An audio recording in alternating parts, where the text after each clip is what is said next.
Masih di Didi Channel. Kali ini sesi cerita horor. Jangan lupa klik tombol subscribe ya dulu ya guys untuk mendukung channel ini. Terima kasih. Lanjut ke cerita. Judul Suara-suara. Ide cerita oleh Didi Channel. Pembaca cerita oleh Didi Channel. Editing video oleh Didi Channel.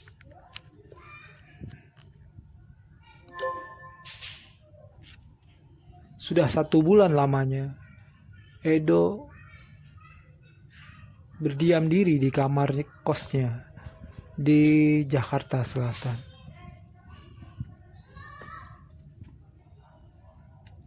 Edo sudah tidak bekerja lagi karena ia dirumahkan oleh perusahaan tempat ia bekerja. Sementara anak dan istrinya tinggal jauh di kota Bandung. Edo sudah merasa bosan sekali.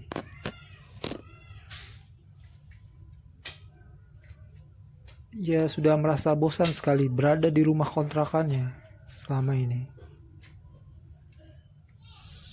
Suasana di sekeliling kontrakannya yang tadinya ramai oleh suara-suara anak kecil, kini tampak sepi dan senyap. Terkadang Edo seperti mendengar bahwa namanya dipanggil-panggil oleh seorang anak kecil. Edo, Edo. Edo segera mendekati pintu, membuka tirai jendela dan melihat keluar. Namun ia tidak melihat siapapun di luar sana. Di luar sana dalam keadaan sepi dan senyap. Edo bertanya-tanya, apa ia sudah mulai gila? Atau ia mendengar suara hantu?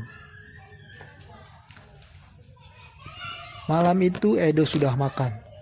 Ia makan mie instan dan minum segelas air putih seperti biasanya.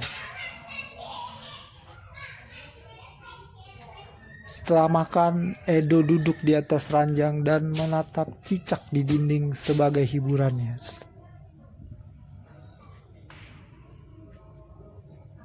Rasanya membosankan sekali berada seorang diri di kamar kontrakan itu. Edo sudah kehabisan uang. Ia sudah tidak bisa membeli pulsa untuk menelpon istri dan anaknya di kampung. Akhirnya, Edo kini hanya berdiam diri di kamar dan menatap cicak yang merayap di dinding. Edo, tolong. Terdengar suara.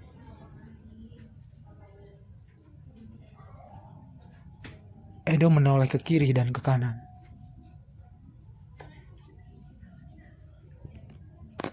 Tapi tak ada seorang pun di sana. Sedangkan Edo yakin bahwa ia mendengar suara. Itu adalah suara wanita yang berbisik di telinganya. Edo mulai takut kalau ia sudah gila karena bisa mendengar suara-suara yang tidak ada wujudnya. Apa ia mengidap skizofrenia kini?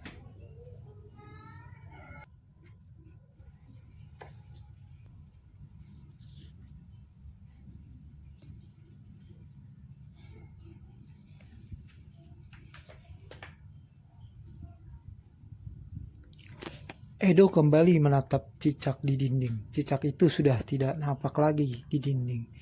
Cicak itu sudah pergi berburu nyamuk. Edo berjalan ke dekat pintu. Ia berharap bisa melihat cicak di sana. Edo, Edo. Namanya dipanggil-panggil. Suara yang memanggil namanya kini terdengar agak serak dan mengerikan. Di sini, di sini. Suara itu terdengar. Edo menoleh ke kiri dan ke kanan mencari sumber suara. Di dekat kakimu, Edo. Terdengar suara itu lagi. Edo berjongkok di lantai. Ya, di sini. Edo kini seperti orang sujud menempelkan telinga kanannya di lantai. Kau akan masuk neraka, bangsat. Suara itu terdengar jelas. Edo sampai jatuh terlentang di lantai karena kaget dan telinganya terasa sakit sekali. berdengung-dengung akibat diteriaki oleh suara dari balik lantai itu. Enggak, lo siapa? Tahu apa tentang hidup gua? Seperti orang gila, Edo berbicara sambil menunjuk-nunjuk ke lantai. Tolong, tolong. Kembali terdengar suara. Kali ini suara terdengar dari milik wanita dari arah luar rumah kos Edo. Ku pasti udah gila, kata Edo sambil menutup kedua telinganya. Tolong, tolong. Suara itu kembali terdengar.